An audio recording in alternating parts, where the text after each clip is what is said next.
Jangan lupa untuk subscribe YouTube channel Metro TV News dan nyalakan notifikasinya. Iya, pertanyaannya kemudian jika KKB di Papua ini dilabeli kelompok teroris, apakah kemudian bisa memudahkan untuk menangkap dan juga melakukan penindakan atau mungkin justru ada dampak lainnya? Kami akan tanyakan langsung kepada anggota Komisi 1 DPR RI Muhammad Farhan. Selamat malam, Kang Farhan. Jadi apa sebenarnya mendorong DPR khususnya di Komisi 1 untuk meminta KKB Papua ini masuk dalam kategori kelompok teroris? Dalam rangka strategi untuk mengawal pemerataan pembangunan di Papua. Kita tahu sejak 2014 Presiden Jokowi sudah melakukan pembangunan infrastruktur dalam rangka meningkatkan pertumbuhan ekonomi dan dalam rangka pemerataan hasil pembangunan ke Papua. Bahkan isu pengambil alihan Freeport pun kemudian menjadi sebuah isu besar yang seharusnya bisa menjadi modal awal untuk mensejahterakan dan menyetarakan Papua dengan daerah-daerah lain. Nah, untuk itulah perlu dikawal. Kelompok-kelompok ini adalah kelompok-kelompok yang terus berusaha menunjukkan adanya ketimpangan antara luar Papua dan Papua. Mereka dengan narasi seperti itu ingin menunjukkan bahwa Indonesia berbuat tidak adil terhadap Papua. Padahal Indonesia adalah rumahnya Papua, dan Papua adalah bagian yang tidak terpisahkan dari Indonesia. Sehingga ketika dalam beberapa tahun terakhir ini, dampak tersebut sudah mulai dirasakan oleh masyarakat, kelompok-kelompok ini menjadi terancam. Dan ketika kesejahteraan ekonomi sudah begitu merata di Papua, maka kelompok-kelompok ini berusaha mengacaukannya. Dalam kerangka itulah kita mengawal dan mengamankan Papua. Oke, apakah juga sudah dipertimbangkan? Nanti akan ada PON 2021 yang merupakan PON pertama kali yang diselenggarakan di Papua. Oke, Kang Farhan, pertanyaannya apakah juga sudah dipertimbangkan jika mungkin muncul ada dampak berkelanjutannya, terutama terkait psikososial masyarakat di Papua sendiri jika KKB ini dilabeli kelompok teroris? Nanti dijawab usai jeda berikut ini. Kita akan lanjutkan lagi di segmen berikutnya di Prime Time News.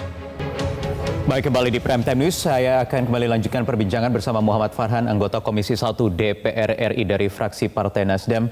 Kang Farhan, kita tahu sudah banyak sekali beban psikologis yang diemban oleh saudara-saudara kita di Papua. Apakah sudah dipertimbangkan juga jika KKB Papua ini nanti dilabeli teroris, tidak akan menambah beban psikologis lagi, psikososial bahkan lebih besar lagi dampaknya?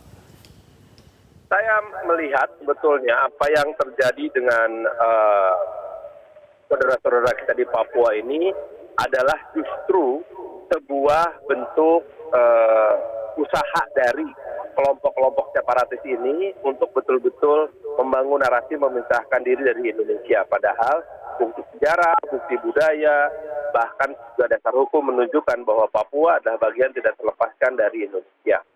Nah, apabila ada yang merasa bahwa dengan label terorisme kepada KKB ini akan menimbulkan semacam kekhawatiran ada beban psikososial, saya khawatirnya justru orang-orang ini adalah orang-orang yang menganggap bahwa prasangka itu tuh dibangun terus gitu. Nah, justru di saat kita melakukan pendekatan ekonomi dan budaya, pada saat bersamaan kita tetap harus melakukan penegakan hukum, dan di sisi lain kelompok masyarakat madani itu harus membangun sebuah narasi bahwa dalam sebuah kelompok masyarakat tidak ada yang sempurna. Ada yang baik, ada yang tidak baik. Nah, tetapi ketika sebagian besar masyarakatnya adalah baik, maka ini yang harus kita selamatkan. Narasi itu yang mesti dibangun. Jangan narasi seakan-akan satu kelompok minoritas ini merupakan representasi dari kelompok besar yang baik ini. Saya kira itu yang perlu dikhawatirkan. Bagi saya sebetulnya hal yang perlu dibangun sekarang ini adalah membangun counter naratif yang bisa membangun kembali kepercayaan masyarakat Papua dari hal yang apa sudah dilakukan, pembangunan ekonomi, otonomi khusus, pekan olahraga nasional dan lain-lain. Tetapi ketika nanti dilabeli teroris, kita tahu pasti muaranya adalah ada Undang-Undang Nomor 5 Tahun 2018 tentang terorisme yang memberi luang keleluasaan TNI agar bisa lebih fleksibel untuk turun tangan. Apakah ini juga tidak semakin membuat kondisi di sana pendekatan keras ini juga tidak akan menambah beban lagi? Ada hard approach lewat penegakan hukum dengan TNI.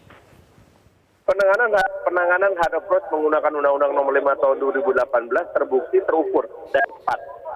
Apa yang dilakukan oleh Densus 88, apa yang dilakukan oleh TNI yang membantu Densus 88 di Poso menunjukkan sebuah tindakan yang cepat dan terukur serta profesional. Kita tidak mungkin terus-menerus membebankan hal tersebut kepada Polda dan Kodam. Karena pada saat itu dibebankan pada Polda dan Kodam, mereka pun harus menghadapi permasalahan lain, masalah teritorial, masalah pembinaan masyarakat, masalah pemilihan Kapolres dan lain-lain. Akibatnya apa? Sering terjadi distorsi-distorsi. Kadang-kadang malah bahkan masalah pribadi pun bersentuhan di dalamnya. Ketika kita serahkan kepada kesatuan yang profesional, baik itu Densus 88 maupun Koopsus sebagai satuan anti teror dari TNI yang ada di bawah langsung Panglima TNI, saya yakin akan lebih profesional, lebih terukur dan lebih bisa dipertanggungjawabkan. Hal ini sudah terbukti juga di beberapa daerah lain, baik di Pulau Jawa, di Pulau Sumatera, Sulawesi dan Kalimantan. Sehingga kita bisa menunjukkan kepada dunia kita memiliki kemampuan untuk menegakkan hukum di Indonesia. Baik.